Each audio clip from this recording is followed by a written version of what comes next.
Hello friends, स्वागत है आप सभी का मेरे चैनल पर। तो यहाँ पर मैं रिप्लेसमेंट कॉन्ट्रैक्ट मांगा के नेक्स्ट पार्ट को लेकर आई हूँ।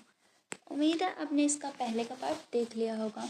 और आज का जो चैप्टर है वो काफ़ी इंटरेस्टिंग होने वाला है, तो आप लोग इसे पूरा देखिएगा क्योंकि इसमें बहुत कुछ रिवील होने वाला है। स्टोरी की स्टार्टिंग हमारी वहीं से होती है जहाँ पर हमारा लास्ट चैप्टर ख़त्म हुआ था। यहाँ पर लू मिंगमिंग आता है अपने होटल में, यहाँ पर हाउस का वेट कर रहा होता है और यहाँ पर वो उसके साथ थोड़ी बहुत बातचीत करता है और बोलता है कि कल बहुत ही ज़्यादा इम्पोर्टेंट जो मीटिंग होने वाली है, बहुत सारे इंपॉर्टेंट फिगर्स आने वाले हैं, तो उन पे अटेंशन देने की ज़रूरत है। उनमें से एक चेयरमैन क्यान है जो कि बिजनेस एसोसिएशन से है और उस बिजनेस एसोसिएशन को पॉलिटिकल वर्ल्ड ने रिकग्नाइज़ किया है। वो बहुत ही ज़्यादा क्रूशियल पोजीशन में है। वो पॉलिटिकल, बिजनेस और एकेडमी तीनों चीज़ों को कंट्रोल करता है और वो यहाँ पर फेंगचिन को विजिट करने आया है ऑक्शन में। तो इसका मतलब वहाँ पर एक से ज़्यादा प्रोजेक्ट हैं जो कि ध्यान देने के लिए हैं। तो यहाँ पर वो वही चेयरमैन क्यान की बात कर रहा होता है जिसने हमारे शो जिचन को वाइस प्रेसिडेंट के तौर पे अपनी जो कैपिटल सिटी है वहाँ पर एक अपनी जो फैक्ट्री वगैरह है उसमें रेकमेंड किया है। तो यहाँ पर आप देखते हैं जो हाउ है वो वहाँ पर बैठ जाता है और बोलता है कि मैंने ये भी सुना है जो वाइस चेयरमैन की सीट है वो अभी तक वेकेंट है इतने लंबे टाइम से। तो यहाँ पर ये वही सीट की बात हो रही है जो कि शो जिचन को दी जा चुकी है। यहाँ पर ना जो मिनटिन है वो बोलता है कि इसका नेसेसरी मतलब ये नहीं है कि वो सच में ही होगा, मतलब सच में वो वैकेंट ही होगी, शायद प्रेसिडेंट ने किसी को ढूंढ लिया हो। तो हाँ उससे बोलता है कि लेकिन जो वाइस चेयरमैन की सीट है ना वो बहुत ही ज़्यादा इम्पॉर्टेंट पोजीशन है। अगर वो स्वीकार कर लेगी तो हम इकोनॉमिक्स और दूसरी जो चीज़ें हैं उनमें कंट्रोल कर सकते हैं। इसके अलावा हम 13 सिटीज़ को कंट्रोल कर सकते हैं। और यहाँ पर वो आगे बोलता है वो सिर्फ सेकंड ही आते हैं और यहाँ पर ना वो पूरी टॉप कंपनियों में से बात कर रहा होता है कि उसकी पोजीशन सेकंड है। और यहाँ पर वो बोलता है कि कज़न क्या तुम ये नहीं चाहते? तो वो उससे बोलता है कि क्या ये इन्फॉर्मेशन रिलायबल है? तो वो उससे बोलता है ऑफ कोर्स। तो यहाँ पर हम देखते हैं जो मिनफिंग है वो बोलता है कि मैं अभी समझ सकता हूँ। तो यहाँ पर वो बोलता है कि जो मिनफिंग आने का एक कारण नहीं है चेयरमैन की, उनका चेयरमैन क्या के बहुत ज़्यादा रीज़न है। और यहाँ पर वो बोलता है कि अगर हम उसकी रिकग्निशन और सिक्योर करना चाहते हैं इस प्रोजेक्ट के लिए तो हमें और ज़्यादा मेहनत करने की ज़रूरत है। तो हाँ उससे बोलता है कि कज़न मैंने एक्सपेक्ट नहीं किया था कि तुम इतने ज़्यादा एम्बिशियस हो गए। और वो आगे बोलता है इसके अलावा यहाँ पर एक मिस्टीरियस ओनर भी है यूनसेंग के बिहाइंड जो कि यहाँ पर आ चुका है। मैंने सुना है वो सेम ही होटल में रह रहा है जहाँ पर गो फैमिली रह रही है। तो वो उससे पूछता है कि क्या तुमने उसके साथ मीटिंग वगैरह अरेंज की? तो वो उससे बोलता है कि मैं अभी करंटली नेगोशिएट कर रहा हूँ शनजॉन के साथ। तो यहाँ पर हम देखते हैं जो लो मिल्पिंग है वो बोलता है कि मैं अभी करंटली नेगोशिएट कर रहा हूँ शनजॉन के साथ। शनजॉन ना हमारे शिवजिशन का असिस्टेंट है। और यहाँ पर वो बोलता है कि वो ओल्ड फक्स यहाँ पर डम प्ले करने की कोशिश कर रहा है। अगर शनजॉन इतना ज़्यादा स्मूथ वगैरह है, इतना ज़्यादा मतलब काबिल है, तो सोचो उसका जो स्पीरिट है वो कितना ज़्यादा फॉर्मिडेबल होगा। तो वो उससे बोलता है कि हाँ वो भी ओल्डर फोक्स होगा। तो यहाँ पर उन्हें लगता है कि उसकी एज भी काफ़ी ज़्यादा होगी। उन्होंने कभी एक्सपेक्ट भी नहीं किया होगा कि जिसने ही वो मिस्टीरियस आदमी होगा। यहाँ पर वो बोलता है कि मैं सच में उसके साथ मीटिंग करना चाहता हूँ और मैं देखना चाहता हूँ वो कितने केपेबल है। तो हाँ उससे बोलता है कज़न तुम चिंता मत करो, मैं यहाँ ऑक्शन का होस्ट हूँ। सो डेफिनेटली मेरे पास नेचुरली बहुत ज़्यादा अपॉर्चुनिटी आएंगी और मैं डेफिनेटली इन्फॉर्मेशन गैदर करूँगा यूनसेंग के मिस्टीरियस बॉस के बारे में। और यहाँ पर ना वो सोचता है कि अगर लू और हाउ फैमिली दोनों ही कोलैबोरेट करेंगी तो डेफिनेटली हमारा बहुत ही ज़्यादा फ़ायदा होगा और हम यूनसेंग को अपने साथ लेकर आएंगे और उनके साथ कोलैबोरेट करेंगे। यहाँ पर वो उससे बोलता है इसके अलावा हम कोलैबोरेट करें या फिर ना, लेकिन हम डेफिनेटली गोहान को तो हमारे से आगे जाने नहीं दे सकते। तो वो ओके बोलता है। यहाँ पर हमारा सीन कट होता है। हम देखते हैं शुजिचिन और पेशुशु को दोनों बैठे होते हैं। शुजिचिन काम कर रहा होता है और पेशुशु उसके साथ होता है। यहाँ पर वो उससे बोलता है कि ब्रदर इतनी ज़्यादा लंबी लाइट पड़ी है और तुम अभी तक काम कर रहे हो, मेरी ओर देखो ना। तो यहाँ पर ना वो काम रख देता है मतलब अपना और उसे बोलता है कि शिशु देखो तुमने क्या किया, मैंने तुम्हें कितने बार समझाया था कि मुझे ऐसे बाइट मत करो, अभी क्या होगा? तुमने मेरे ऊपर कितने ज़्यादा मार्क्स छोड़ दिए हैं। और बोलता है कि अभी मैं कैसे अपनी मेंटेन करूँगा अपनी इमेज को यहाँ ऑक्शन में। तो उससे बोलता है ब्रदर क्या ये मार्क्स ये शो नहीं करते हैं कि आप ऑलरेडी ही किसी और के द्वारा टेकन किए जा चुके हैं, अभी आप किसी और के लिए अवेलेबल नहीं हैं। और यहाँ पर ना वो उससे कहना चाहता हो कि ये साइन है कि आप रिलेशनशिप में हैं। तो वो उससे बोलता है कि मैं सच में तुम्हारे बारे में कुछ नहीं कर सकता। तो शुशु से बोलता है कि ब्रदर हाउ फैमिली का ऑक्शन है ना, उसमें बहुत तरह के लोग होते हैं, तो तुम्हें एक्स्ट्रा केयरफुल रहने की ज़रूरत है ताकि तुम अपनी जो आइडेंटिटी है उसे छुपा के रख सको। तो यहाँ पर शुशु बोलता है कि तुम चिंता मत करो, यहाँ पर बहुत ज़्यादा रूल्स और रेगुलेशन है। यहाँ पर हर किसी को मास्क वेयर करना होता है। गुहान और बाकी सब लोग मुझे इतना जल्दी रिकग्नाइज नहीं करेंगे। तो वो उससे बोलता है ये तो बहुत ही अच्छी और रिलीफ की बात है, चलो अब सो जाते हैं। तभी वो उसे किस करने लगता है। तो वो उससे बोलता है कि मैंने कहा ना तुम ऐसे ही खड़े रहो, तुम इतनी ज़्यादा फूलिंग अराउंड क्यों करते हो। तो वो उससे बोलता है मैं तो बस थोड़ा सा तुम्हें टच करना चाहता था। तो यहाँ पर ऐसे ही उनका टाइम बीत जाता है और यहाँ पर सुबह हो जाती है और ऑक्शन स्टार्ट हो रहा होता है। और यहाँ पर ना एक रूम के अंदर होते हैं हमारे शू झिचन और पेशुशुई, वो कि देख रहे होते हैं ऑक्शन को, मतलब क्या क्या चीज़ें सोल्ड हो रही हैं या कुछ भी हो रहा है। यहाँ पर हम देखते हैं जो आइटम्स वगैरह हैं वो प्रेजेंट की जाती हैं। और यहाँ पर ना जो पेशेंट है वो उसके साथ बैठा होता है और स्नैक्स वगैरह एंजॉय कर रहा होता है। और यहाँ पर वो सोचता है कि ब्रदर कितना ज़्यादा हैंडसम लगता है जब भी वो वर्क करता है सीरियसली। यहाँ पर वो बोलता है कि ब्रदर क्या कोई ऐसी चीज़ है जो आप चाहते हैं।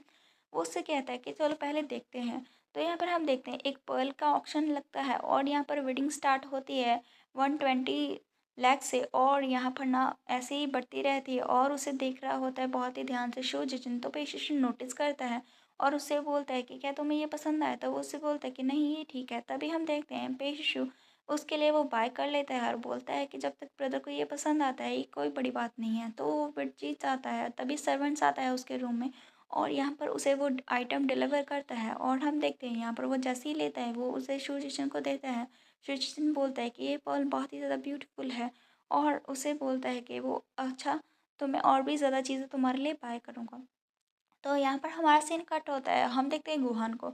और यहाँ पर ना एक सर्वेंट आया होता है जो कि बोल रहा होता है प्रेजेंट गु हमने अभी कंफर्म किया है जो युनसन का बॉस है वो अभी वीआईपी नंबर 5 रूम में रह रहा है। तो यहाँ पर वो ओके बोलता है, मतलब यहाँ पर उसके रूम की जो इन्फॉर्मेशन है वो रिलीज़ हो चुकी है। तो यहाँ पर हम देखेंगे कि क्या जो हमारा शो जिचन है उसकी आइडेंटिटी रिवील होगी या फिर नहीं। हमारा सीन अभी शिफ्ट होता है, हम देखते हैं यहाँ पर गुहान की ओर। यहाँ पर उसका असिस्टेंट उससे बोलता है कि हमें ना जो बॉस है युनसंग के पीछे उसके बारे में पता चल गया है। वो रूम नंबर 5 में है वीआईपी के लॉन्च में। और यहाँ पर ना वो उससे बोलता है प्रेसिडेंट को क्या हमें अरेंज करनी चाहिए फेस टू फेस मीटिंग।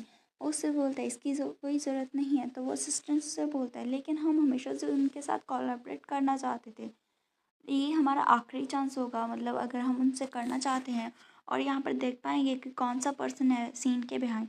तो वो उससे बोलता है तुम्हें क्या लगता है वो मिस्टीरियस फिगर जो कि इन बिहाइंड है युनसेंग के, वो इतना ईजी मतलब हम उनसे मिल सकते हैं, वो इतने सालों से इतने लंबे टाइम से हिडन है, तो क्या उससे मीटिंग करना इतना ईजी होगा। तो वो उससे बोलता है क्या हम गिव अप कर रहे हैं। तो वो उससे बोलता है नहीं, लेकिन हमें उसकी ट्रू आइडेंटिटी को अनकवर करना होगा आज के आज। और मैं बिलीव करता हूँ जो ल्यूमिन फिंग है और बाकी की कुछ और फोर्सेस भी ट्राई करेंगी, बहुत ही ज़्यादा क्यूरियस हैं वो भी, तो इतने लंबे टाइम से उसके बारे में, तो वो भी कुछ ट्राई करेंगी। तो असिस्टेंट उससे बोलता है कि तो हमें क्या करना चाहिए। वो बोलते हैं कि थोड़ी वेट करो राइट टाइम का, जब हमारा जो कैच है वो ट्रैप में पड़ जाएगा तो हमें सबसे ज़्यादा पहले फास्ट एक्ट करना होगा। तो वो उसे ओके बोलता है। हम देखते हैं यहाँ पर वीआईपी रूम नंबर 2 में हाउ और यहाँ पर जो होता है लू मिनफिंग, वो दोनों होते हैं। लू मिनफिंग ने अपना मास्क पहना होता है, हाउ ने नहीं क्योंकि वो होस्ट होता है। यहाँ पर हमारा सीन कट होता है। हम देखते हैं यहाँ पर हाउ बोलता है कि कज़न क्या तुम पर्सनली उस मिस्टीरियस फाउंडर से साथ मीटिंग करने जा रहे हो। तो वो उससे बोलता है कि यहाँ से दूर रहो।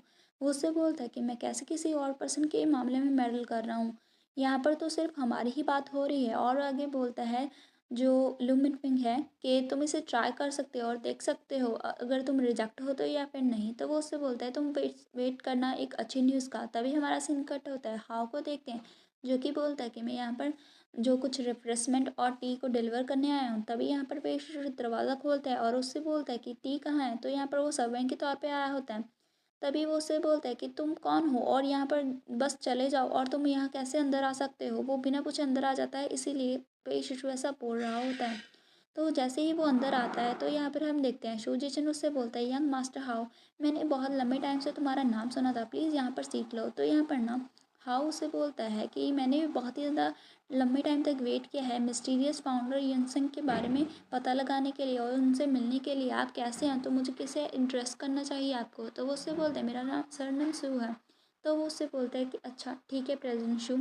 और यहाँ पर वो सोचता है और बोलता है कि मुझे लगा था कि जो यूनसिंग का बॉस होगा वो एक बहुत ज़्यादा एल्डेस्ट मैन होगा, मतलब अपनी 60-70 में होगा, लेकिन ऐसा लगता है कि प्रेजेंट शू तो बहुत ज़्यादा यंग है। और फिर वो यहाँ पर पेशेंट की ओर इशारा करते हुए बोलता है ये पर्सन कौन है, क्योंकि उन लोगों ने मास्क पहना होता तो वो पहचान नहीं पाता उन्हें। तो यहाँ पर पेशेंट आता है और बोलता है कि मैं इसका हस्बैंड हूँ। यहाँ पर ना वो खांसने लग जाता है क्योंकि उसने एक्सपेक्ट नहीं किया होता है कि वो पर्सन इस तरह से रिलेशनशिप में होगा। तभी यहाँ पर शू उसे अपनी रुमाल देता है और बोलता है यंग मास्टर हाउ, तुम यहाँ पर क्या करने के लिए आए हो। तो यहाँ पर वो बोलते हैं एक्चुअली मैं यहाँ पर इसीलिए आया हूँ ताकि जो ब्रिज है तुम्हारे और मेरे कज़न के बीच में मैं उसे थोड़ा सा नज़दीक ला सकूँ। और उसे बोलते हैं कि मैं होप करता हूँ जो कोलैबोरेशन है तुम दोनों के बीच में वो सक्सेसफुल रहेगी, और मैं यहाँ पर पर्सनली उस कोलैबोरेशन को डिस्कस करने आया हूँ। तो वो उससे बोलता है कि तुम्हारा कज़न, तुम्हारा मतलब प्रेसिडेंट लू मिनफिंग से है, लू ग्रुप से। तो वो उससे बोलता है तुम बहुत ही स्मार्ट हो। तो यहाँ पर बोलता है हाउ कि लो ग्रुप ने तुम्हारे साथ बहुत ही ज़्यादा मतलब कांटेक्ट करने की कोशिश की, लेकिन जब भी उन्होंने तुम्हें रीच किया तो उन्हें रिजेक्शन ही हाथ लगी है। अगर जो मेरा कज़न है तुम्हारे साथ कोलैबोरेट कर सकता है तो ये बहुत ही अच्छी बात होगी। अगर तुम्हें कोई फेवर चाहिए तो तुम बता सकते हो। यहाँ पर वो उससे बोलता है कि यंग मास्टर हाउ, अगर मेरी इंटेंशन होती उनके साथ वर्क करने की तो डेफिनेटली मैं पहले ही उन्हें एक्सेप्ट कर लेता, उनकी जो भी रीच वगैरह थी कोलैबोरेशन के लिए।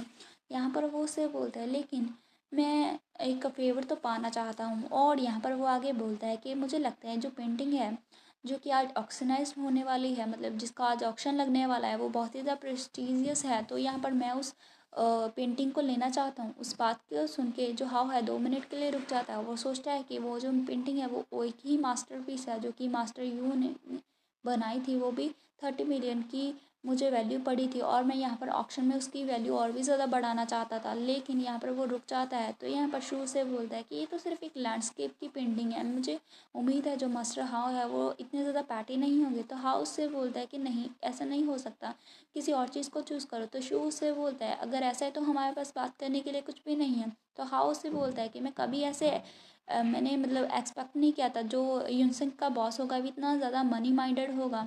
सच में मेरी तो आंखें ही खुल गई। तो शू उससे बोलते हैं एक जेंटलमैन को वेल्थ से प्यार होना चाहिए और उन्हें प्रॉपर मीन के थ्रू उसे अक्वायर करना चाहिए। अगर यंग मास्टर अनविलिंग है इसका पार्ट बनने के लिए तो यहाँ पर मुझे लगता है कि मैं तुम्हें और नहीं देख पाऊँगा, मतलब मैं तुम्हारे साथ और मीटिंग नहीं कर पाऊँगा। तो यहाँ पर वो उससे बोलते हैं अच्छा अगर ऐसा है तो फिर गुड बाय, और वो जाने लगता है। तभी हम देखते हैं वो यहाँ पर शुजिचिन के फेस को देखने लगता है, उसके मास्क को, और सोचता है कि मैं सच में इस पर्सन को देखना चाहता हूँ कि ये कैसा दिखता है। तभी वो मास्क की ओर अपना हाथ बढ़ाता है और उसका तिल देख लेता है। तभी हम देखते हैं शू ना उससे भी ज़्यादा तेज़ होता है, वो उसके हाथ को पकड़ के उसे नीचे गिरा देता है और उससे बोलता है यंग मास्टर हाउ, आपको ऐसे सडनली किसी के ऊपर ऐसे अटैक नहीं करना चाहिए, ये अप्रोप्रिएट नहीं होता। तो यहाँ पर वो थोड़ी देर रुक जाता है और उससे बोलता है कि मैंने एक्सपेक्ट नहीं किया था कि प्रेसिडेंट शू इतने ज़्यादा स्किल्ड होंगे। तो शू उससे बोलता है कि यंग मास्टर हाउ, अगर तुम पहले मूव नहीं करते तो डेफिनेटली मुझे खुद को डिफेंड करने की ज़रूरत नहीं होगा होती। और यहाँ पर ना जो हाव है वो उससे बोलता है कि मैं आज इसे सच में दिखाऊंगा कि धोखा देना क्या होता है।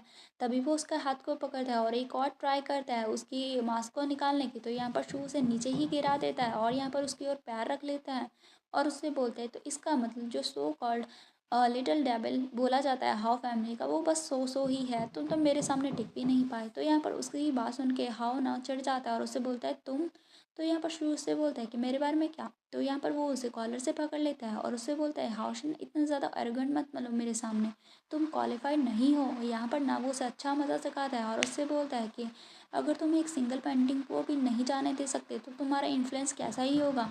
अगर तुम इतने ज़्यादा पावरफुल खुद को समझते हो तो तुम्हें समझ में आना चाहिए कि कॉपरेशन की कैसे जाती है। और यहाँ पर वो उसे बोलता है मुझे लगता है कि तुम्हें हाउ फैमिली के किसी पावरफुल पर्सन को मेरे सामने ऐसे बैठाना चाहिए और मेरे से बात करनी चाहिए थी, तुम तो बहुत ही अभी बच्चे हो। और यहाँ पर हम देखते हैं उसकी बात को सुन के वो सोचता है कि एरोगेंट है लेकिन ये बहुत ज़्यादा कूल है, मैंने कभी इस जैसे पर्सन इंटरेस्टिंग पर्सन के साथ कभी भी मीटिंग नहीं की इतने लंबे टाइम से। और यहाँ पर हमारा सीन कट होता है तो यहाँ पर वो तो पूरी तरह से मतलब इम्प्रेस हो जाता है शू जिचिन के साथ, मतलब शू जिचिन की बातों के स्टाइल के साथ और सब चीज़ों के साथ। पहले तो वो शू जिचिन को इतनी ज़्यादा मतलब नफ़रत भरी बातें बोल रहा था लू मिनहुन के सामने क्योंकि वो कभी भी शू से मिला नहीं था और यहाँ पर उसका ये रूप बहुत ही ज़्यादा उसे अच्छा लगा। तो यहाँ पर हमारा जो सीन है वो कट होता है और हमारा चैप्टर भी फिनिश होता है। तो नेक्स्ट पार्ट जल्दी ही आएगा और नेक्स्ट पार्ट में उसकी जो रिवीलेशन है वो हो जाएगी। तो मैं आपको थोड़ा सा हिंट दे देती हूँ। जो हाउ है वही सबसे पहले हमारे शूजिन की आइडेंटिटी को जानेगा और यहाँ पर हमारा जो सीन है वो कट होता है। बाय।